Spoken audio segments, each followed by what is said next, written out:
Welcome everybody that's here and everybody at home to our 19th, if you can believe that, annual PEGASYS Awards for Cablecasting Excellence. I'm Lauren Stefanelli. I'm the Access Coordinator here, and I'm really happy that I've been here for almost all of them. And it's a really probably my favorite occasion of the whole year, because I get to say thank you to everybody for everything that they're contributing to the community and to this facility, and to all of the rest of you out there in terms of providing different types of alternatives on your television set other than commercial TV. Different voices from members of your own community, voices from your friends and neighbors that have something to say, something artistic to present, some important local issue to discuss, and sometimes with call-in, so you get to call in and voice, even from your own living room, your opinion about it too. Public access is a really important resource, and I'm really happy to everybody who's here is here to support it, and everybody who's watching it at home, just by watching this TV show, learning a little bit about it and learning about what people have done this year that they're really, really proud of and want to have recognized, I hope will give you a little bit more of a taste of the importance of public access and maybe an interest in doing some yourself. We have, for anyone who's at home and a little bit intrigued at this point, we have an orientation coming up next Friday at 7 o'clock at our studio at 612 West Green Street. So if you think, after watching a few of the shows that we're going to present, that you could do better, well, I challenge you to come down and prove it, to come down to our orientation, sign up for one of our free training classes, and show us what you can do. Show us what your voice could be on this channel, Channel 13, that all of us in Tompkins County share. Our awards tonight are basically an opportunity to let the best of our programming shine, to recognize the best. It's a little bit of a different occasion for me than it is for some of the people that are sitting in the audience or nail-biting at home, the people who submitted entries. These are the people that had to work up their courage to submit a tape to be judged by a panel of independent judges, and that takes a little bit of courage to do. For me, on the other hand, it's just occasion to welcome the diversity and the multiplicity of voices that we have down here. So the more the merrier, and the richer the choir of all our voices seems to me, the more people that we have down here to show. What we're going to do is we're going to show you clips of every single entrant. And so you'll get to see a little bit of the different types of shows that were made this year. But we're also going to tell you who won. And before we get to that part, I'm going to tell you how we go about doing the competition and how we're going to go about doing the show. We have 3 independent judges each year, and they work as volunteers. They're not employees of Time Warner or PEGASYS or related to any of the particular programs. So they're people that volunteer their time to watch all of the entries and fill out a scorecard and give some helpful advice and try and rank them one for the other. They did a heck of a lot of work, and I'd really like to start out by telling you a little bit about them and having us all give them a little bit of recognition first. And in fact, one of our 3 judges is even here and made some of the refreshments and food that you've been enjoying out there in the other room before you came in here. Our 3 judges are Chris Riley, who is the current director of Cornell Cinema and does a local video festival every summer for the past 3 years. Our second judge is Christine Guest, who is currently a lecturer, instructor at Ithaca College in video production. And our third judge is a PEGASYS producer, Mike Brutban, who's standing in the back there. Mike, everybody look at you. Mike is a 3-time PEGASYS Awards winner. For his program, No Idea, that is a long-running show for about 6 or 7 years. And in addition, he has formed part of 2 different judging panels that we've put together to judge access competitions at the Northeast region and the national level. So he's participated in 2 different judging panels as a judge before for those competitions. So he's got a little bit of judging chops as well as being a full-fledged PEGASYS producer. So those are our 3 judges, and all of whom put a ton of time into watching all these shows and said they had a good time doing it. I mean, I didn't have to pull out anybody's fingernails to finish. They all finished, they all had a great time, and they all really enjoyed, they all had favorites, but they all really enjoyed everything that they did. So if we just give a big round of applause for Mike and Chris and Christine, who aren't here, Thank you very much, judges.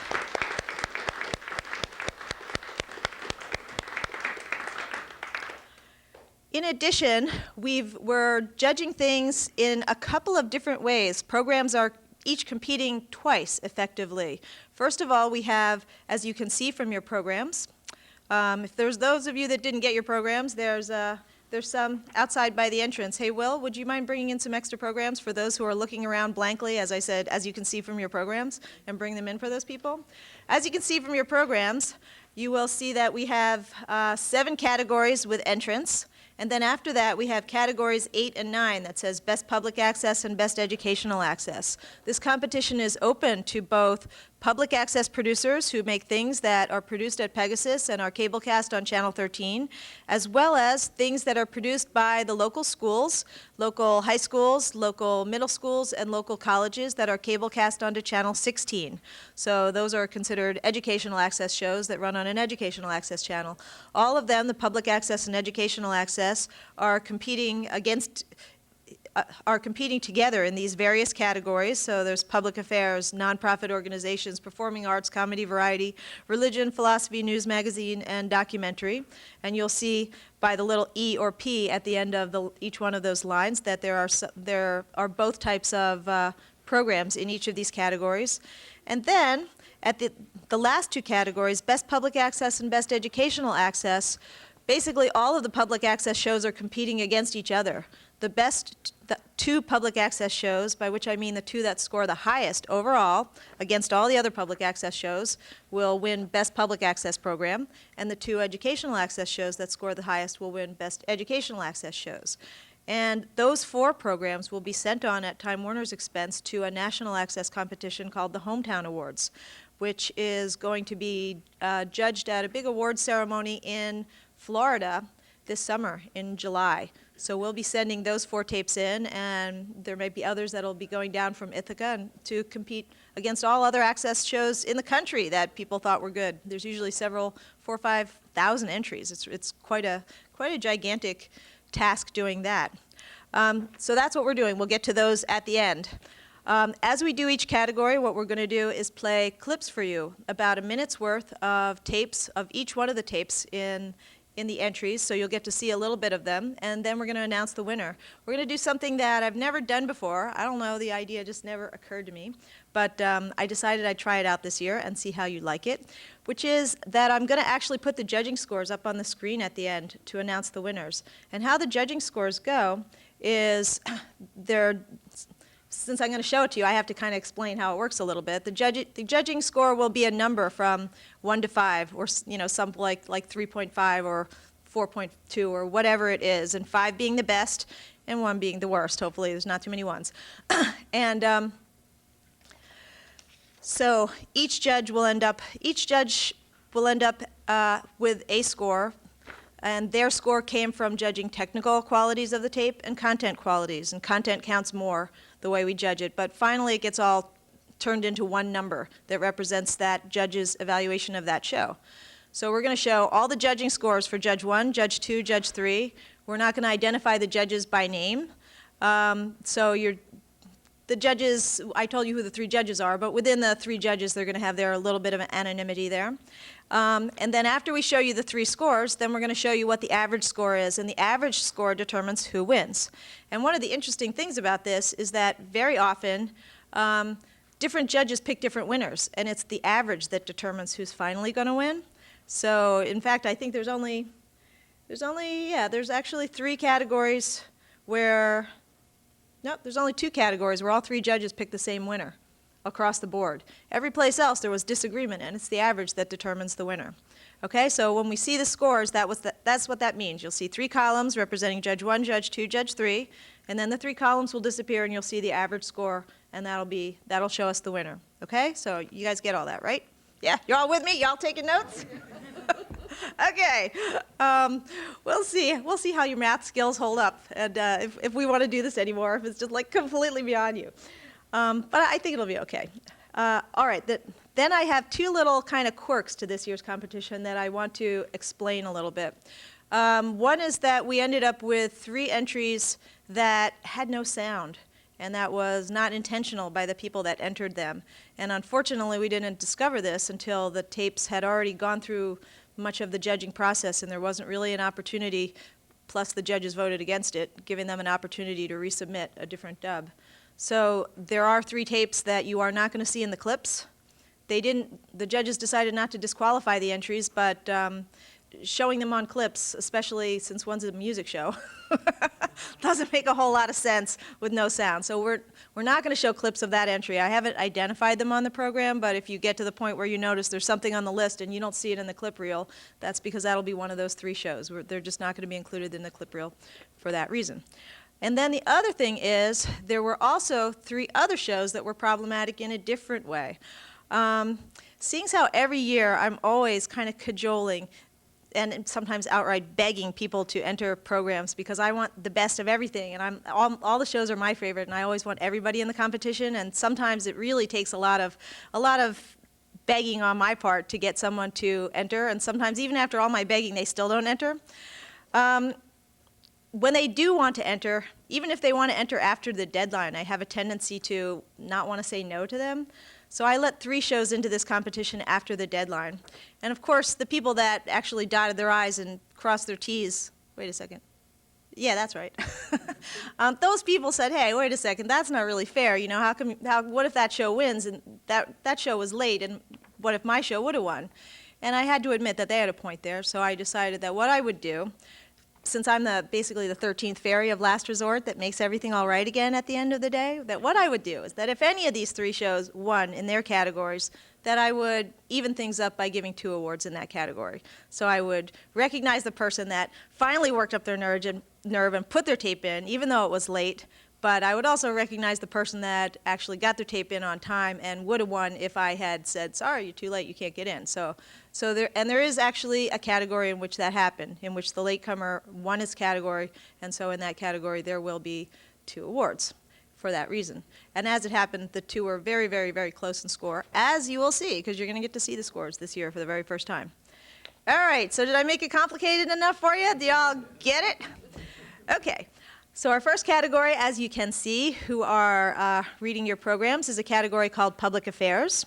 And in the Public Affairs category, we have 5 entrants. I'm going to read them off to you right now. The first is called The Candidates, the Issues, from Ithaca College by Adam Arendt and John Cook. The second is Over the Rainbow, produced by Rick Livingston. The third is Costs of Free Trade and Militarism by Chris McConkey. The third is Amnesty International Ithaca by Wies van Leuken. And, wait a second, did I say third again? No, that was fourth. And the fifth is Right Angle, produced by Mark Finkelstein. And we've got clips of these entries, so let's take a look at our clips.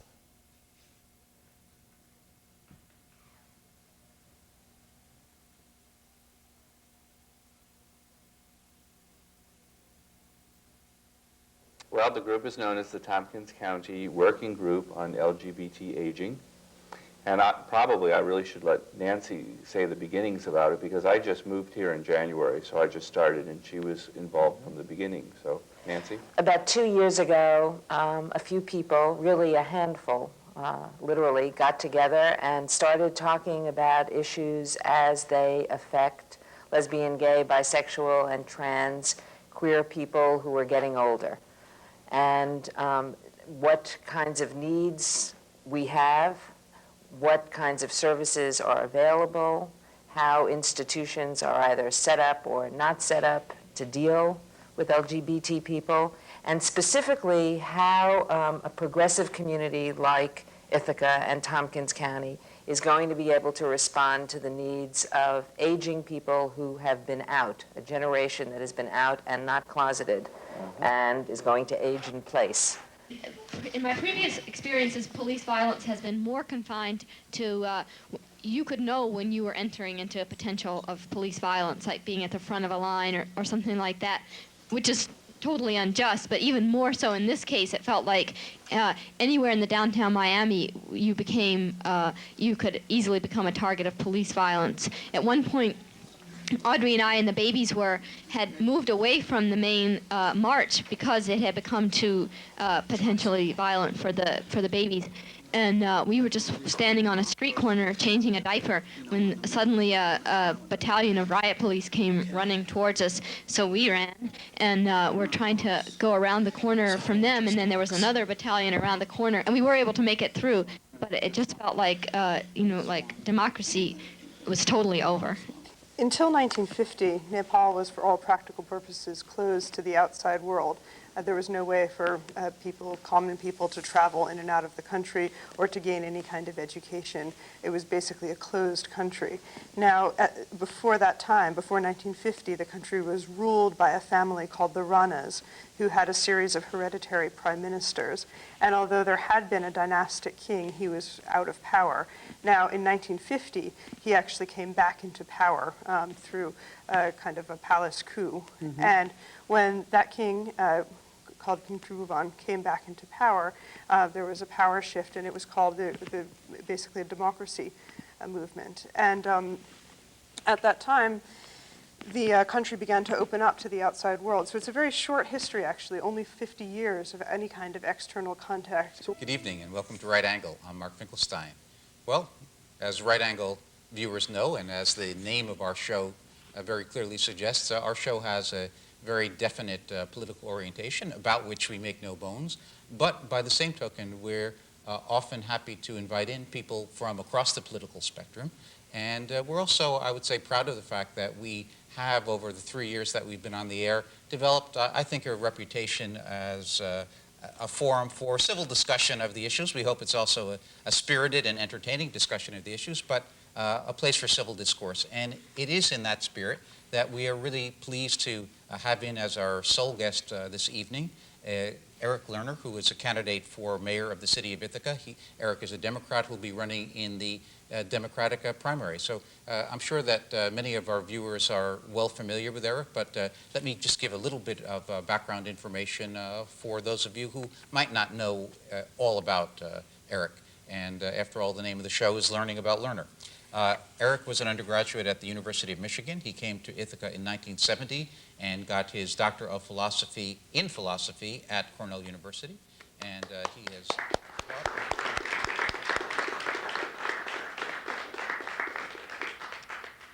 Okay, so let's try out our showing this scoring system. If we could put up the scores, but if you could just wait just a minute before you put them up. Just leave that screen up, that's fine for just a minute. I just wanted to say a couple words about a couple of the people that did this show, did the shows that are entered, and a couple of people that do public affairs shows generally. Public affairs shows are the most numerous category of programming. In other words, programs that talk about local politics, local issues, local development, planning, personnel, services, or whatever, are the most numerous type of program that are made down here, and some of them you'll see falling into a couple of different categories that we made.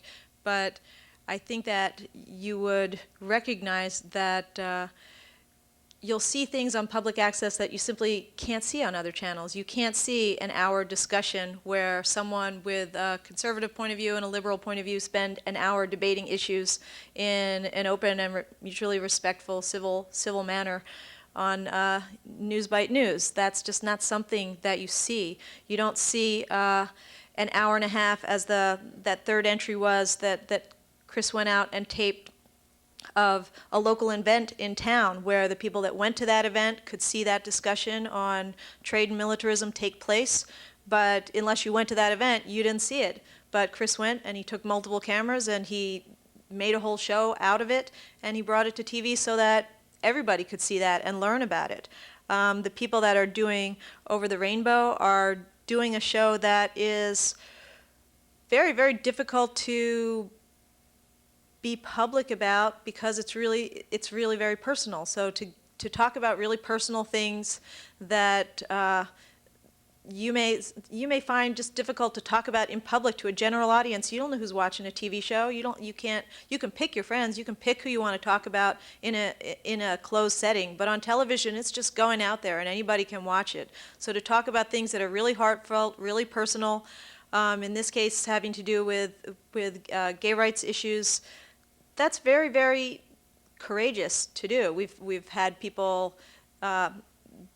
treat that theme in a really kind of humorous, laid-back, kind of fun-loving manner, but this show treats it in a really serious manner in terms of services and people's feelings and people's the way people are getting along in our community, and that kind of treatment is a real blessing to many people that have never seen anything like that on our television before.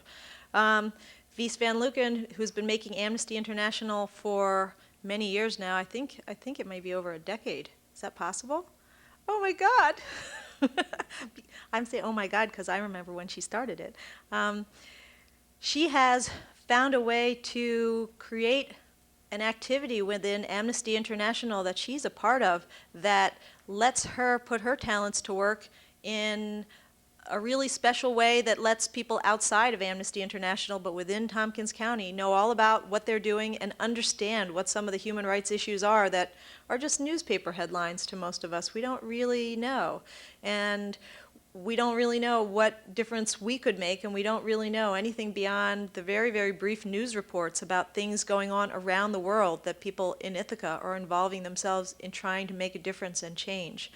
So these shows are really something that the people that make them have really important reasons why they want their efforts in Tompkins County to be shared with everybody, and a ton of work goes into them. So I really want to say to everybody how much I appreciate the fact that you do all that work and you actually make that kind of information possible for everybody else to share and see and be inspired by. And I've had people come in and say, I saw this on TV, I want to make that. So all of you guys are doing great work, and you're really inspiring everyone in Tompkins County about issues. And whether people that make these shows always say that they're stopped by people in the streets that say they saw them. They're treated like a celebrity in the grocery store, I'm sure, and addressed by their first name, the same as any other national or international celebrity, because when you come into somebody's living room via television, people feel that you know them. And a lot of people say that then they can talk to them, and they can really relate to the people that share this information. Right now, I actually have, at the last minute, turn up a celebrity presenter. And I'd like to introduce him right now. Mike Fairbanks, would you come up? Admire Mike's haircut? Mike Fairbanks worked here until just a couple of months ago, and now he's working on other things, I guess. I'm not really sure what you're doing right now. Lots of musical projects. Lots of musical projects. And he has been working here at Time Warner, at PEGASYS. He was working for a little while with the new News 10 Now organization, and he's the leader of a band called Special Unit 2 that plays around Ithaca at different places. And you can probably catch him somewhere soon. Sometime in April at the Haunt. I'm thinking. All right, so now I am ready to see some scores. Paul, could you put the scores up for the judges?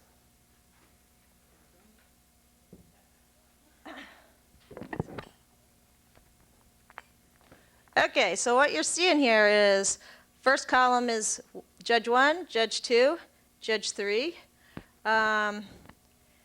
You do see one that had no audio that was judged with varying degrees of harshness by the different judges.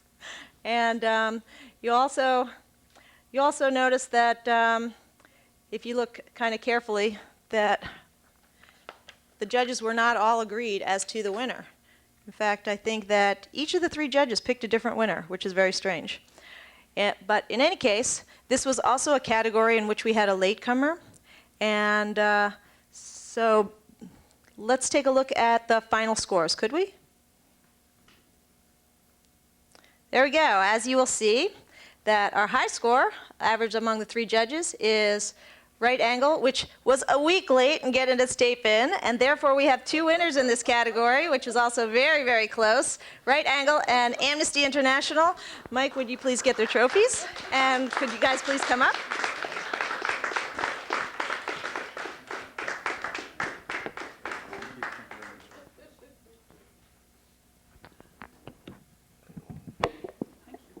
And before I give each of you guys a chance to speak, I'd like to read off the crew members that you listed on your show as having participated. For Right Angle, we've got David Gross. David, would you like to come up?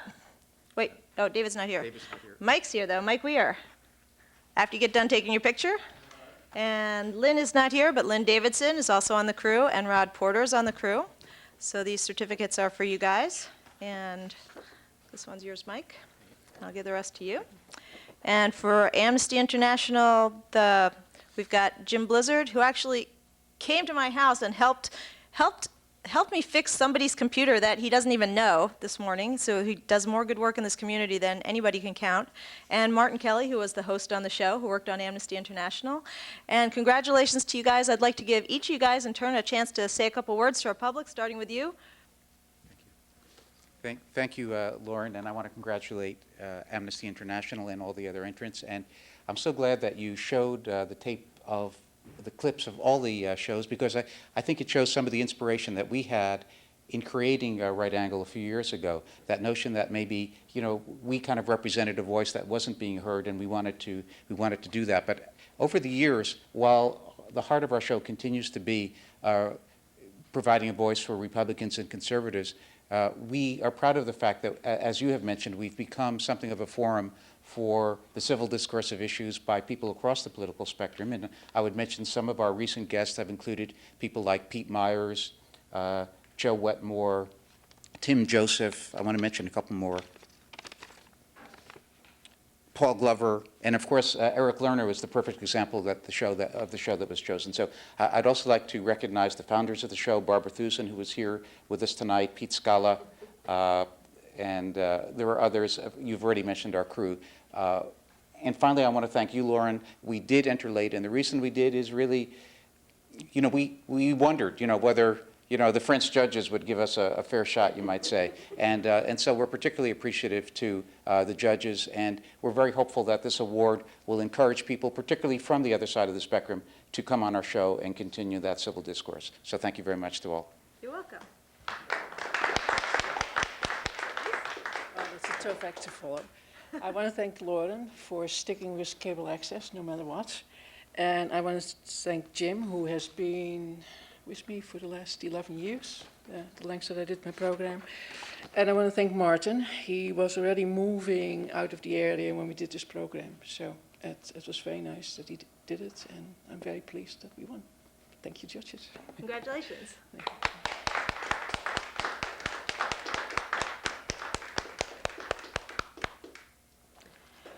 All right, so moving on to the next category.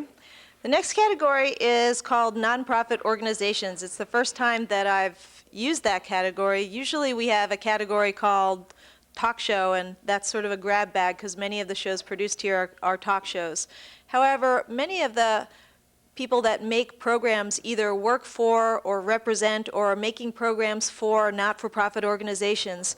And not-for-profit organizations are a really important group in terms of usage of public access because they have limited resources for PR, and a number of them have realized that this is a really good way to get their message out. And I'd really encourage any not-for-profit organizations that haven't used public access before or thought about what it can do for them to take a look at some of these entrants and consider how you might use public access to get your message across to your constituency and to this community.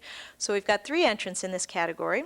The first is called IPCA History, IPCA being the Ithaca Breast Cancer Alliance, by Baseema Banoo and Ward Krkoska. And the second being Starlight Presents, produced by Gary Tracy, but really produced by Gary Tracy and Rick Livingston, as was the previous, produced by Rick Livingston and Gary Tracy.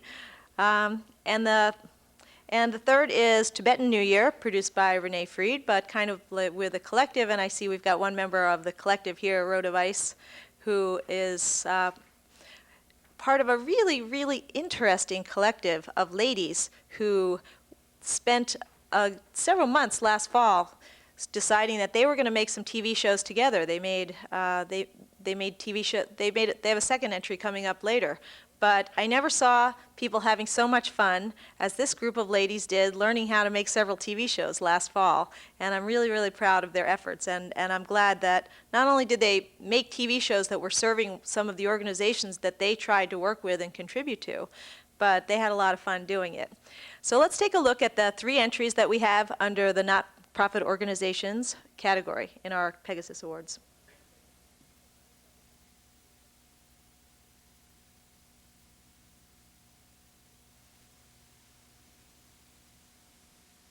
The beginnings were modest, a small room in the back of this house in downtown Ithaca.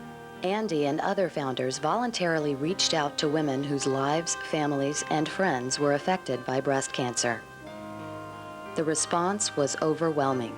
So many women that had been living with a breast cancer diagnosis in quite a bit of isolation, who had just been waiting for something like this to happen, so that we got many, many more calls. We were kind of inundated, and I think it's fair to say we were shocked by the number of women we heard from, because we were thinking, oh, maybe 50 newly diagnosed women a year in Tompkins County, and some percentage of them might call us.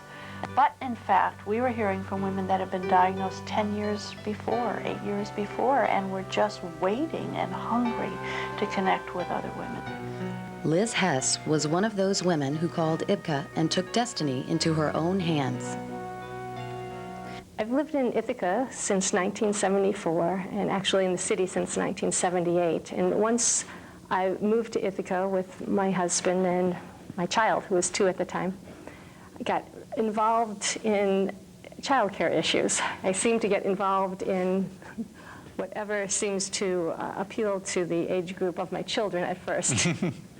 And I worked to get something called the Indoor Play Center up on North Campus of Cornell University that served married students and their families who were living up around the North Campus. And we needed to lobby Cornell at the time to make them understand that married students were part of the university fabric, and that the married student housing did not give a lot of space for the children. The apartments were small. And we asked for a space in the union to use permanently for our indoor play center, which became a co-op for married students and their children. I wish you all a very happy New Year. In our celebration today, we display offerings, say prayers, and speak auspicious words to one another. The New Year celebration that we enjoy every year is part of our Tibetan cultural tradition. But the celebration involves more than just following the same tradition every year, again and again. The New Year celebration symbolizes hope for a good future. As the Dalai Lama says, we should hope for the best, or better, or good. But he said, at the same time, we need to prepare for the difficulties in our lives in order to achieve the goal of happiness.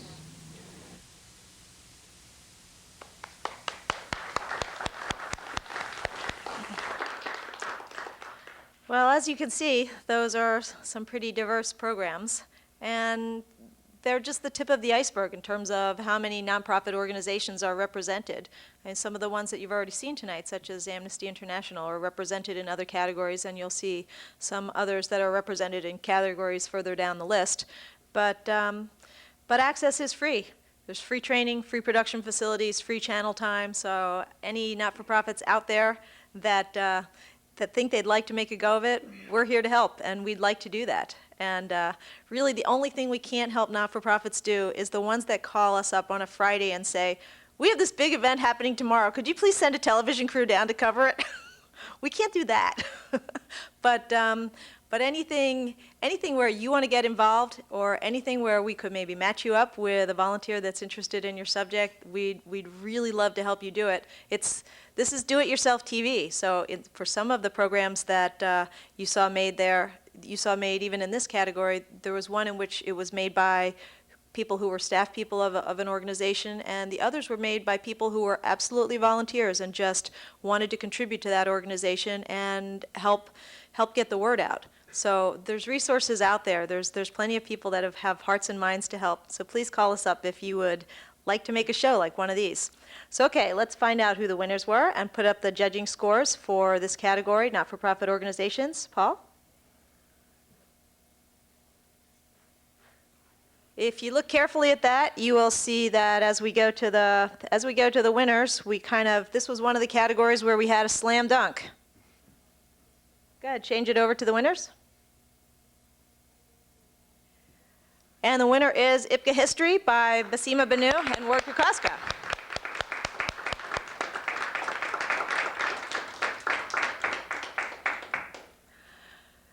Just before I let them speak, I'd just like to say a couple words about the two of them, because these guys are a couple, which what's interesting about that is that this is a case where opposites attract.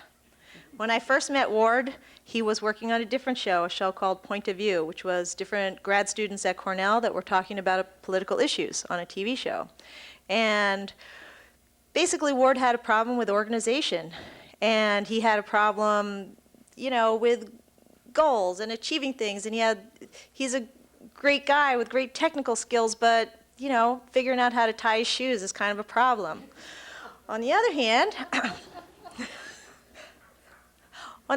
we've got Baseema here, and Baseema's forte is organization. And Baseema's forte, she may not know how the inside of a computer works, which Ward does, but she knows how to market a computer program and make it make $1 million, which I hope that she'll eventually do, or do those things. And they sort of fit together like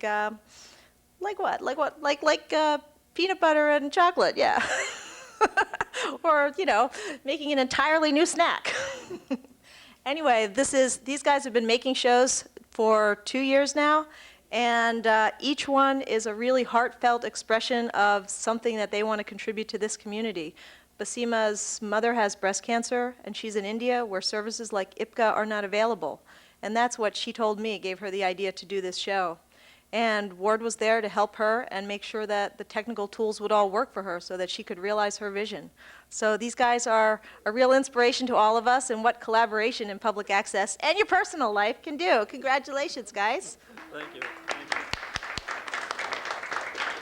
Well, as for thank yous, of course, we have to, first of all, thank IPCA, everybody who was on staff, a founder or a patron of the organization who gave us all the material that made the production possible. Beyond that, of course, PEGASYS, Lauren for always readily available resources, and Paul for guiding us through all of the intricacies of Premiere as we were learning the program. Thanks very, very much to Paul for 1,001 good tips. I think that's about all we have on the list. Anybody else you think we should? Oh yes, I should quickly mention her primary role. Most of the credit goes for. She's the one who conceived of the idea, wrote it up, did the interviews, and in the end edited everything. I was just the guy who kind of gave a few suggestions here and there and made most of the nuts and bolts work. But fine job. Thank you, Lauren.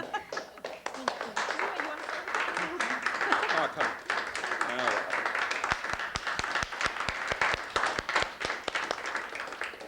Congratulations. Moving on to the performing arts category, we have 4 entrants, and I'll read them off for you. For the duration, 5-2 night, which is usually for the duration is all about public affairs and political debate, but this show is about different musical performing groups. Beyond the Chords by, I didn't say For the Durations by Robin Palmer. Beyond the Chords by Rebecca Gephardt. After Hours by Mike Ocello. And Homemade Jams by Jordan Alexander. So let's take a look at these entries.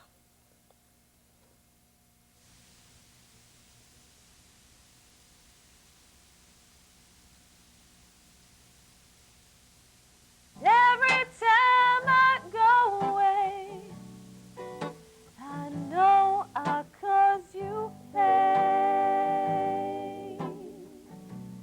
Ooh, I love the way you fight for me. It lets me know someone still cares. Hold on, 'cause I really do care.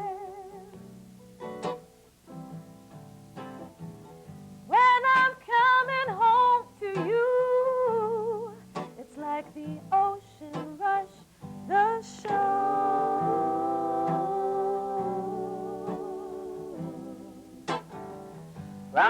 rising of the sun, until the day is done, I see love, I feel love.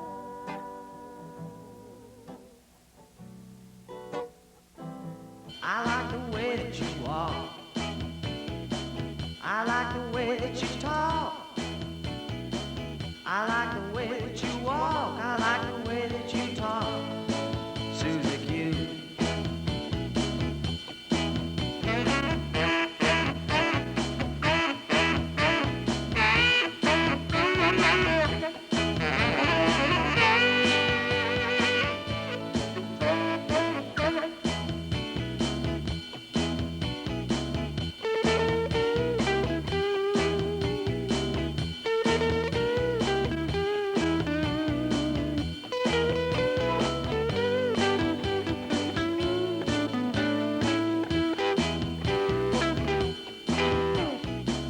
I like the way that you walk, I like the way that you talk, I like the way that you walk, I like the way that you talk, Susie Q.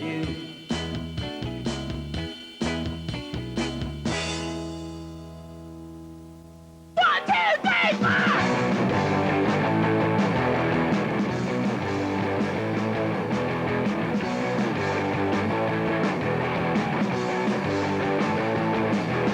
Late at night in your bed, I like what you said, I like what she said too. Well, I don't expect that much from you.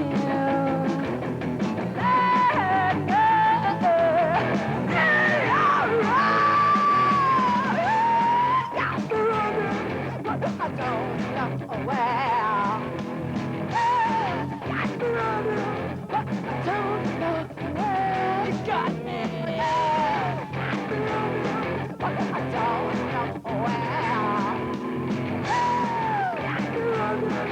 I don't know where you got me.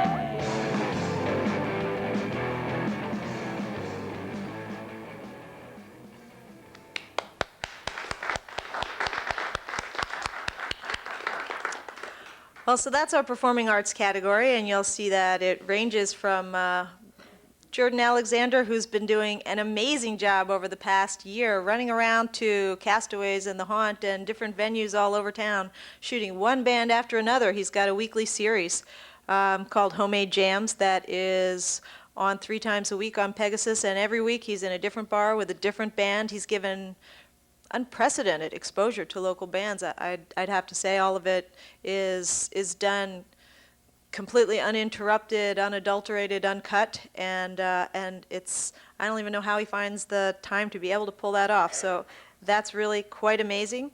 For the durations, what were they recalling it? 5 tonight. It was 5 different bands that he had on a show, or musical groups, not bands, on one night. And that was quite an accomplishment, getting them all in one place and getting the sound to be flattering and present them well.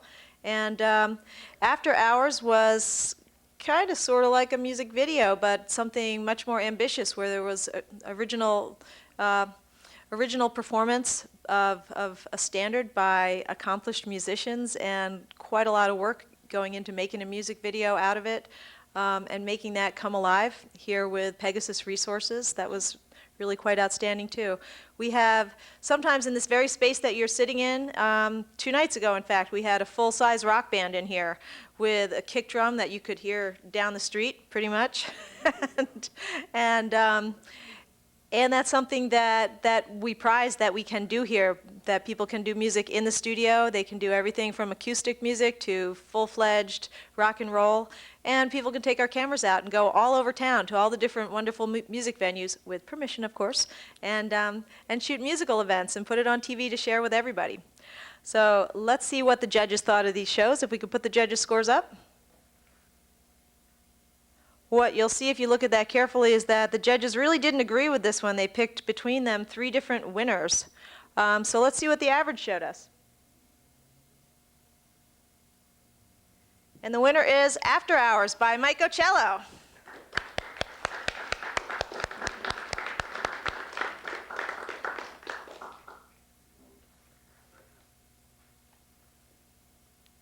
Congratulations, Mike. Thank you. And I'd like to, since I know that one of your crew members who's listed here, in fact, both of them are actually here, Lois Ocello. Lois, would you like to come up? Oh, no, but she will. And I know another one that will say no, but I will, is actually our director in the studio, Paul Smith, is one of the people who helped with the sound on this. Paul, would you mind putting somebody else in your place for a minute so you can come up and accept your award as well? Lois, thank you.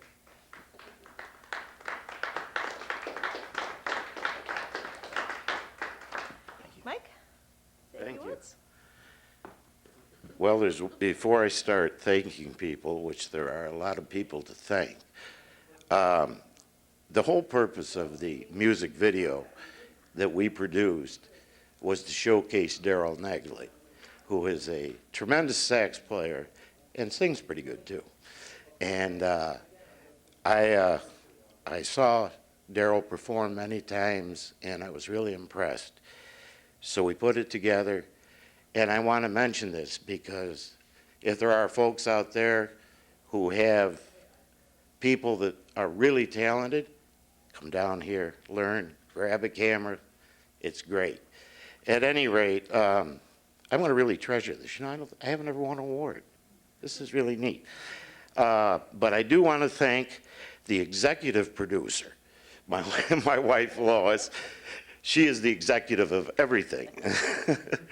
And Daryl Negley, Robin Negley, who else was in there? Heather Vandermark, Paul, who did he come out? He came up and ran away. He ran away, okay. At any rate, if you can make me look good on TV, Paul, you're really good. I want to thank everybody. Thank you.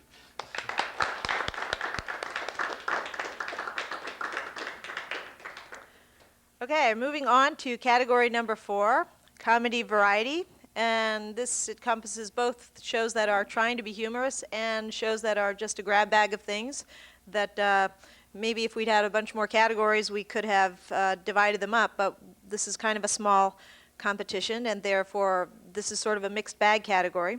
And we've got 4 entrants here. Well, the first is Fractured Fractals by Marilyn Rowland. The second is 30 Minutes by Chris Caccioppoli. The third is Baby Bear by Ritva Cederström. And the fourth is My Sister's Garden by Wies van Leuken. So if we could take a look at the clips from these 4 programs, please.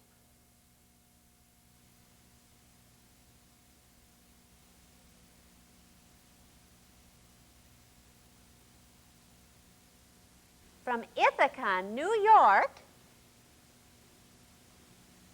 one UFO has been reported hovering over Town Hall.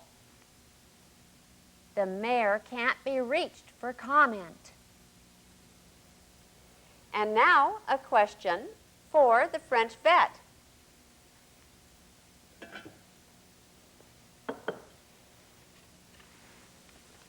A viewer in Minnesota wants to know, lately my dog has been nipping at my feet, and it hurts. How can I make him stop? You can't. Next question. That's it? You are très insistement. The dog has rabies. Rabies? Mais oui. They'll both be finis soon, so it doesn't matter. Next question. Well, I don't have another question right now. Très bien. I can wait. Hello, everyone, and welcome to a very special episode of 30 Minutes. I'm your host, Dave Ferguson. How you doing? Now, I said special, and what do I mean by that? I'll tell you. Our producer has decided that tonight, in addition to being hyperactive and very attractive, we are also going to be interactive. This means that we will be using touchscreen technology to put you, the viewer, in charge of your own viewing experience. At several points during the show, you will be given options that will decide the course of the episode and television history. For instance, right now, I invite you to make a decision right in your living room. Come up to the screen. Do you want me to, A, send it over to Will Lerner with a hilarious joke, or should we take a commercial break?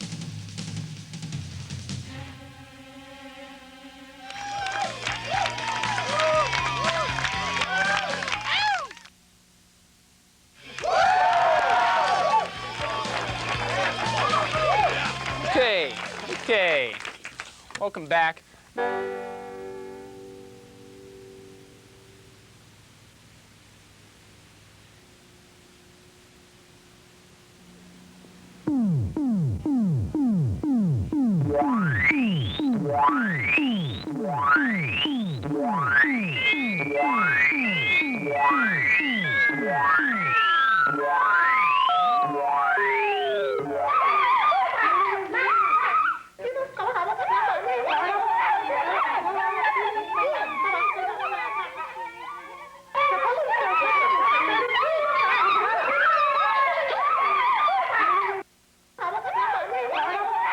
The aim of all these visitations is the eventual takeover of the planet. And such was the great wisdom of the first visitor that he set in motion a process that continues almost without our participation. The planet is well on its way to being cleaned up to suit our purposes. Messy vegetation, outlandish animal forms of life are all but cleared away. The Earth will soon be an ideal paved-over landing station for our spacecraft.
So as you can see, quite a mixed group.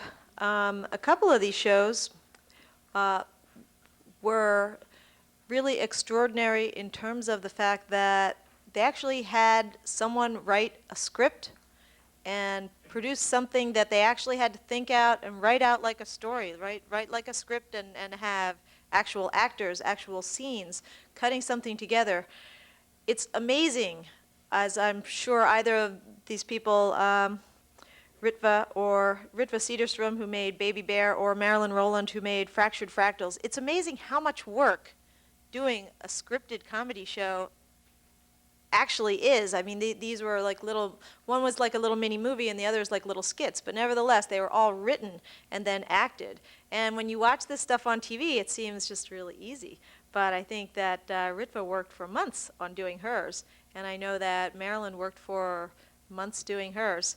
And the others that the show 30 Minutes, which I know is a series up at Ithaca College and is done regularly, that also, despite the fact that it's not written like a movie, still, those jokes are written. It's not just off the top of your head. A lot of work goes into every minute of comedy. And I think people have said comedy is the hardest art form, even though it doesn't look like that to us here. And the final entry, My Sister's Garden, which maybe if we'd had more categories, we would have had a different category to go in. But it sort of represents something that you'll see on public access a lot, sort of a vignette of some small part of somebody's life or experience that was really beautiful and that they wanted to share. And it's really nice when we can see that, just some of the beauty, the natural beauty of this area when people make gardens and waterfalls and little glimpses into their lives that are like little gems, that it's really wonderful that we get a chance to see them. Okay, let's move on to the judges' scoring of this category. So as you can see, or as it's a little bit difficult to see the way we've got this laid out, there's, let's look at the average so we can see the winner. And the winner is 30 Minutes by Caccioppoli.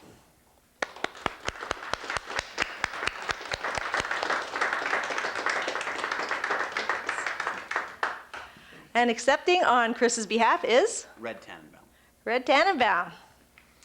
Thank you. I am the former station manager for ICTV and have worked with Chris on a number of occasions, especially during this show. This show takes more work than I've ever seen a student-produced show take. They meet for weeks planning out jokes, working with writers, working with their actors, doing field segments, and it shows. In every production they do, they're consistently amazingly funny for college programming. So thank you to PEGASYS for recognizing that. Really appreciate that, and congratulations to everybody on their show. If we could just mention the person who was the host, I think, was Dave Ferguson. Is that right? Yes. And this one is for Chris Caccioppoli himself, because at Ithaca College, the people who win don't get to keep the awards. They put them in. The people who win just get to keep the certificates, and the actual winning trophies go in a trophy rack, trophy cabinet in the school to be preserved forever and ever and ever. So congratulations.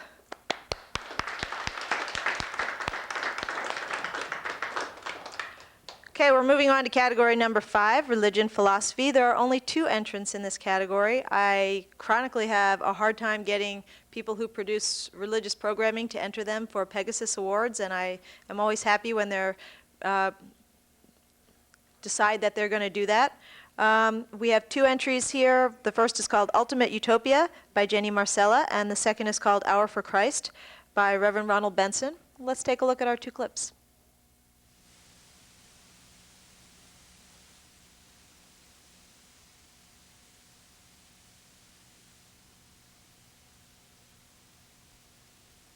Welcome to the season finale of Ultimate Utopia.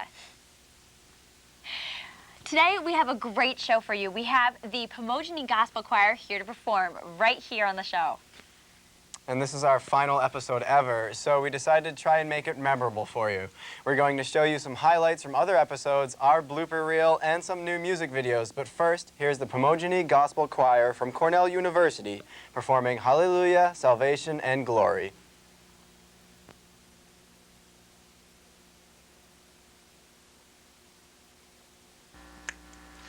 Hallelujah, salvation and glory, honor and power unto the Lord our God. For the Lord our God is mighty, and the Lord our God is omnipotent. The Lord our God, He is wonderful.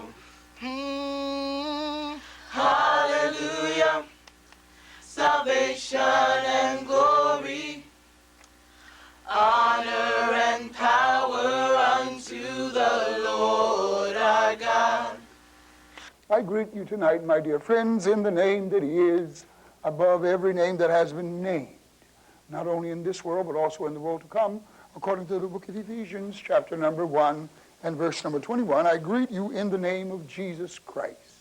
Remember, my dear friends, Jesus is the only true God, according to St. John, chapter number 17 and verse number 3.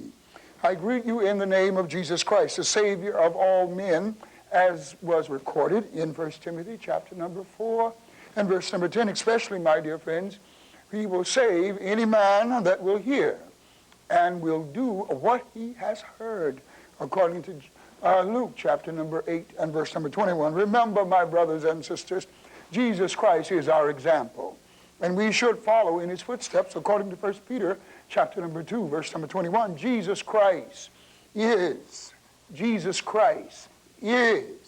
right now, Jesus Christ is, my dear friends, the glory of God revealed unto a lost and dying world. Jesus Christ is the invisible God that became flesh and paid redemption's price for mankind.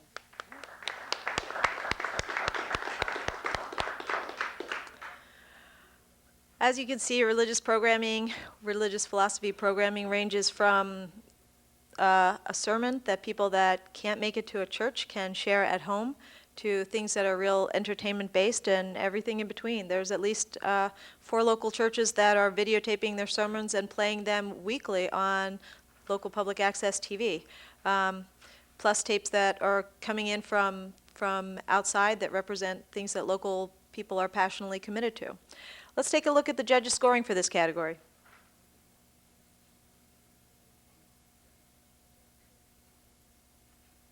And could we see the winning score?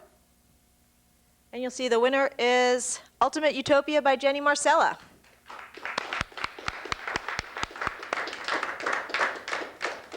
This time I am Jenny Marsella. Okay, and here we have Jenny Marsella.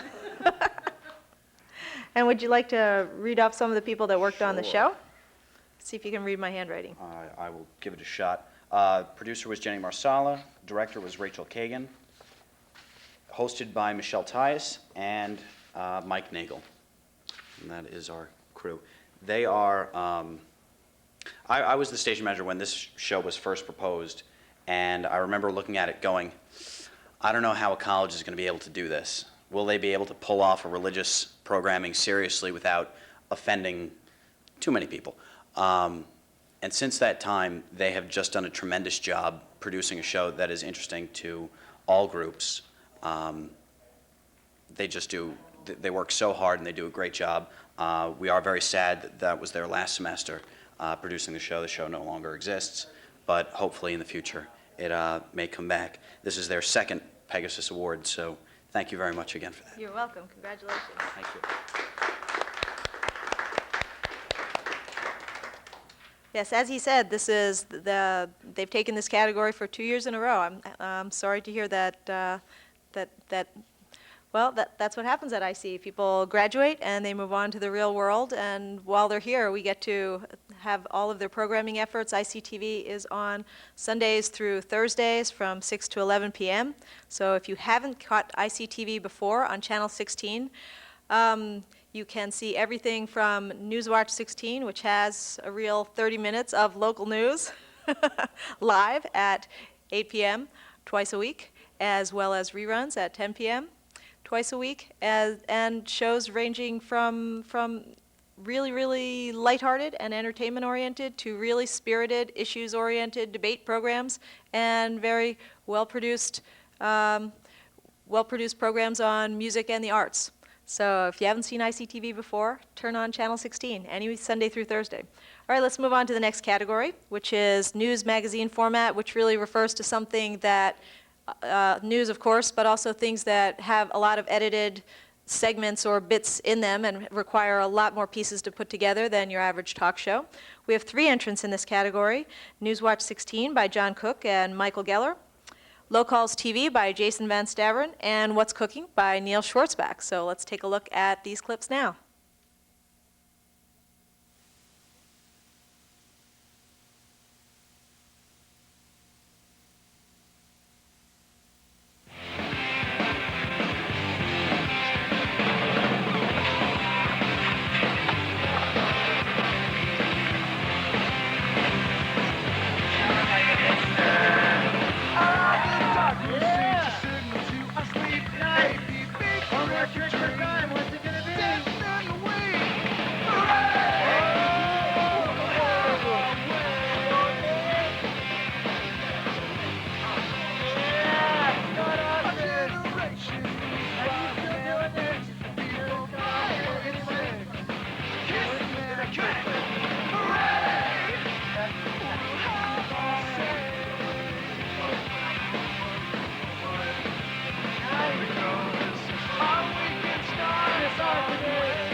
Do you want to describe that? Exactly what is the village at Ithaca? Well, the village at Ithaca really takes its name from the African proverb, it takes a village to raise a child. And what we have done was to really broaden that to include it takes a village to raise, affirm, educate, and inspire a child, because quite frankly what we're seeing locally is some pretty alarming rates of failure with certain students within Ithaca City School District. And so... That's good enough. Now we'll just let it cook. Okay, great. I'll get rid of this plate all right. for you. How did I do? Was that good? That was good. Fantastic. And all your friends saw that. There you have it, folks. All right. Cal did that sausage. Cal cooks. Okay. Fantastic. So, all right. So, back to what you were saying. Yes. So, alarming rates of failure within the Ithaca City School District. Yes. Okay. Well, the Ithaca City School District is a very good school district. All of my children have gone through the district. 2 have graduated. My youngest son is in 11th grade, has a couple more years. I worked with a lot of students over the last 10 years. Well, you see with those entries really different styles of doing a TV show. I'd just like to say a couple words about each of them before we put up the scores. Low Calls TV is a series. What's Cooking is also a series. And it takes so much work to make these shows that they haven't really done too many episodes yet. I think that Low Calls is only on number 5, is that right? And What's Cooking, that's only like number 20, I believe, and he's been doing it for like 3 years. So the other shows are like on number 150 or 200 by that time, but each one of these episodes of What's Cooking for Neil take a really long time to set up, and not only are they doing a recipe, but they're talking about something really important and interesting and unusual. They're getting behind the scenes. His idea was to get behind the scenes with a local person who's knowledgeable and interesting and we might not get a chance to speak to at length in an informal setting like a kitchen, while at the same time making some kind of recipe. And this particular episode was a turnabout on his usual episodes where he's had people as different as Alan Cohen and Barbara Mink come in and cook one of their home specialties and show Neil how to make it. In this episode, we had Cal Walker, who can't even boil an egg, and so what Neil's solution to this was that he was going to teach Cal a recipe at the same time as he was telling these really interesting stories about education. And actually, it had to be something that he really believed Cal would really cook for himself. And when I saw Cal recently, he came in here with Crossroads the Clown to read children's books for children for our Family Reading Partnership production. Cal told me that he had made that recipe himself, just as Neil hoped that he possibly would, and how much that he had learned from Neil about cooking from the experience of doing this show. So even yet another goal was attained. You taught Cal how to cook, which is another skill that he was really happy to have gained. Low Calls TV is another one that takes an amazing amount of work. It's not just, this one was skateboarding you saw in that episode, but it's also people doing trick bike riding and trick snowboarding. All kind of things that really look painful. Look like you really have to, you're just gonna get really hurt doing this. And every time I see Jason taking out one of our cameras to go do one of these things, I get like a little heart palpitation about what's gonna happen to them. But he's always brought them back safe and sound, and nothing bad has ever happened. And some of the shots that he gets are just amazing. And he spends hours and hours making each one of those edits look just right. So let's see what the judges did with this category. And did you get the right one? Yeah. And the final score? And the winners is Low Calls TV by Jason Van Staveren.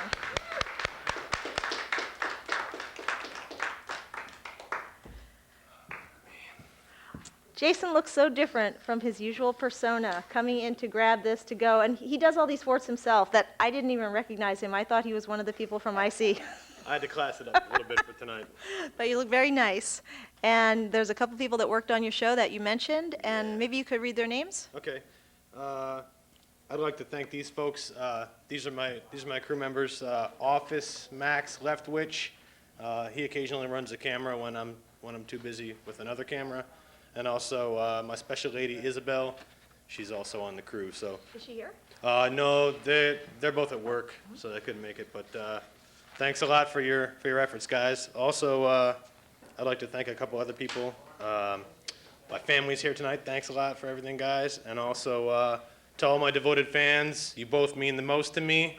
And Mr. Bush and Anheuser, without your contribution, the show would never go off the way it's supposed to. And I'd like to just say one final word, if I may. Read Low Calls magazine. Thank you.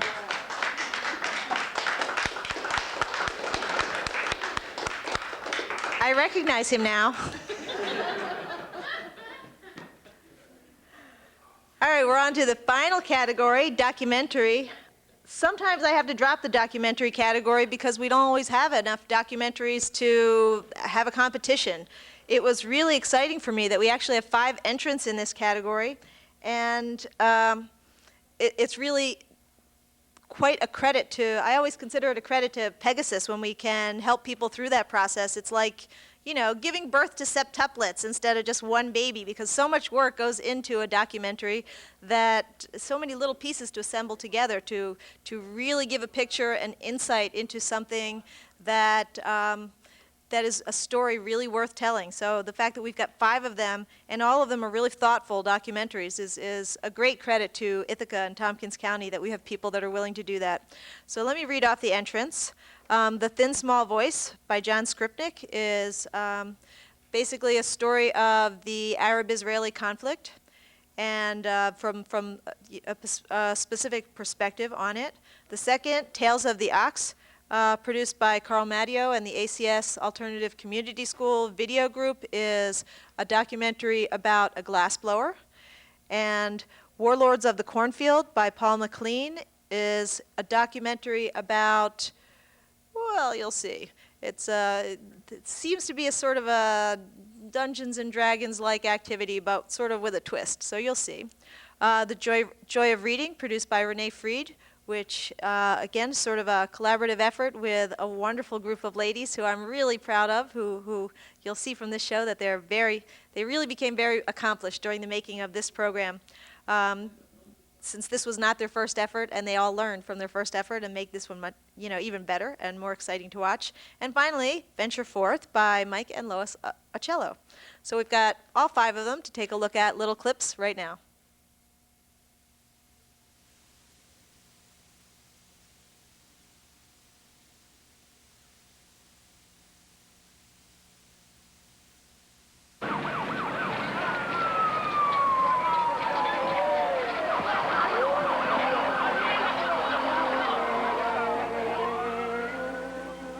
Day after day, people in the Middle East are suffering.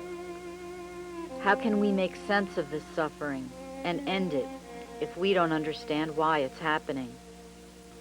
Yet, at the crossroads of our perception, the point at which each of us must decide what is the truth, voices are muted and images are veiled. The young children we see here hold the future of Jews and Arabs in their minds, hearts, and hands. Like all futures, this one begins in the present, but is rooted in the past. Come out with a glass stuck to it. I have to keep it spinning all the time or the glass will drip off.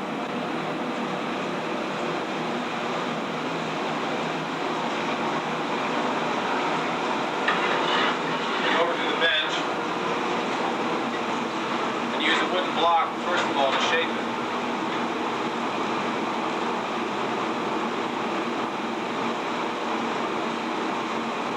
And before it gets too cold, I want to start getting some air into it. You can see it's just a solid mass now.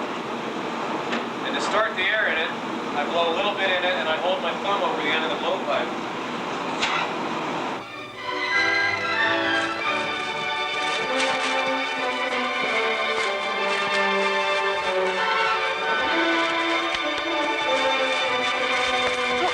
I chose the distance weapon because I don't like being hit with Bothy weapons at first, but now I'm into the sword fighting.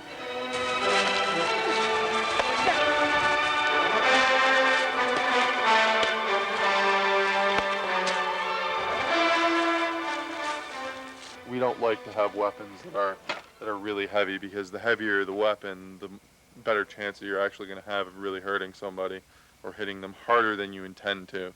This is how you render someone unconscious if they don't have a defense aura up.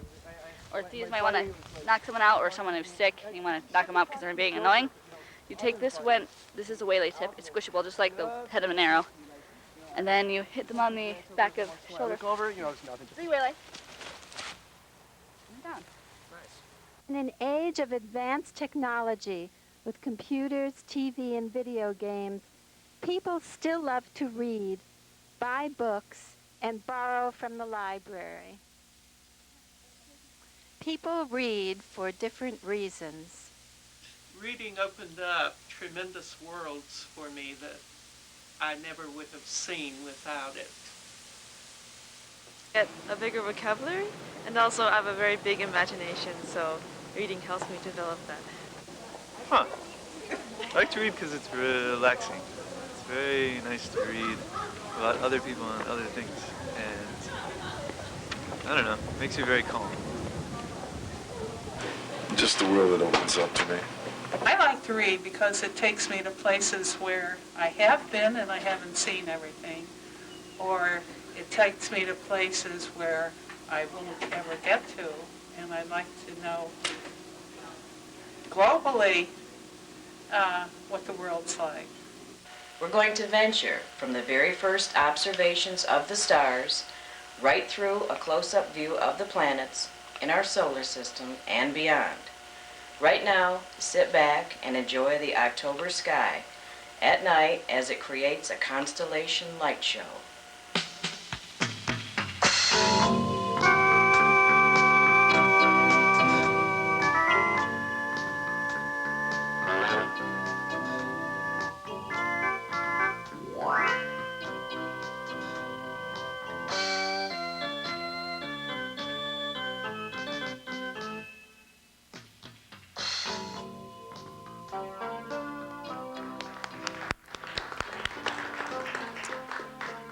So, some really different stuff, huh? Let's take a look and see what the judges thought of these. Whoops, looks like I caught our director slightly unaware. Oh, there we go. And if you look carefully, you'll see that they didn't quite agree on this one. There's different scores among the judges. Let's look at the average to see who won.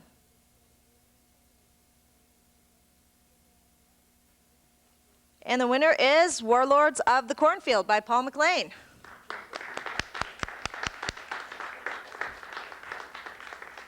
I've been practicing this moment in front of my bathroom mirror for 20 years, so I guess, a documentary is only as good as the subject matter and the people in it, so I really have to thank Monroe Payne and Jeff Lauer, Barry Goodband, Ken Shea, and Colleen Brown, the woman you saw with the bow and arrow, for allowing me into their world, their kingdom of Trojan, as they call it, and trusting me with their reputations and just basically giving me a lot of access and trusting me. And anyway, if any of you are watching, I really am going to come up and play with you as soon as I have time.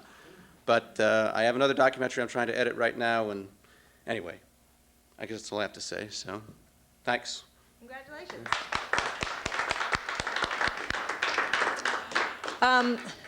The last thing that we're going to do is announce the best 2 public access shows and the best 2 educational access shows. Before we do that, I'd like to have our director come out front and take a bow. And while he's arranging someone to take his place and walking forwards, I'd just like to say a couple words about his contribution to this event.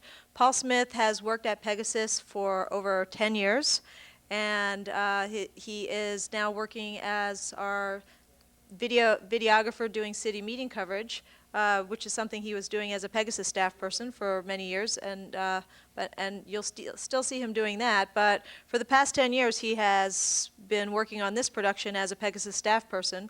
And this year, he's done all the work that goes into organizing all of the food that you have enjoyed out there, as well as some of you brought stuff, but Paul did a lot of organizing to make that happen.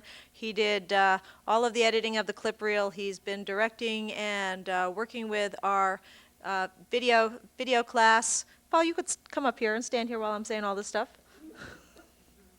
Thank you. And he's been doing this all as a volunteer, and I didn't ask him to do it. He volunteered, and he said the PEGASYS Awards is really, really important, and can I help, and what can I do, and I really want to do this. And I couldn't have done this without you, so I really appreciate you doing it. Oh, you're welcome. Thank you. Anything you want to say to the nice people? You said everything that I would have said. But it's been a pleasure, and I have a good time doing this every year, and this has been great. Thank you.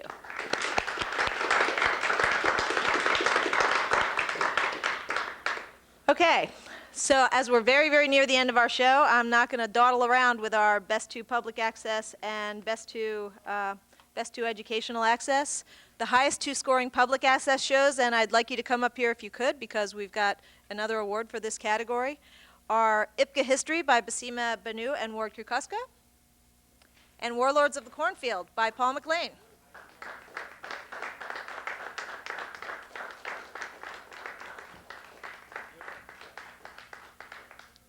And our highest two scoring educational access programs are 30 Minutes by Chris Caccioppoli and Ultimate Utopia by Jenny Marsella. If you guys could come up here and accept on their behalf.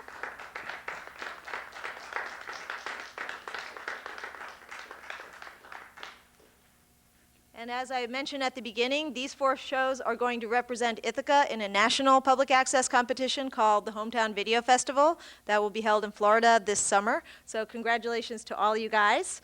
Give them one more round of applause.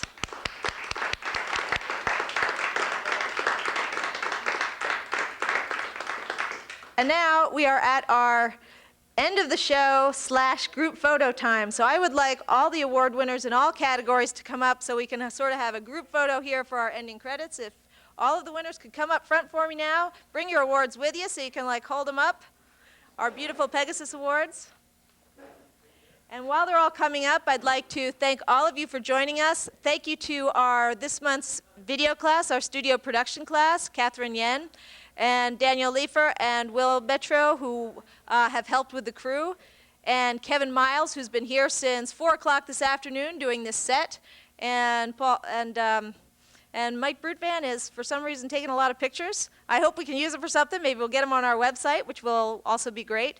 Paul, obviously, I already mentioned. Thank you for all the people, including you guys. I think you brought some food, right? You brought rice cookers, and Mimi Melagrito and Robin Palmer actually gave us crock pots to keep some of our dish to pass things warm. Thank you for everybody that contributed, and thank you for everybody that came.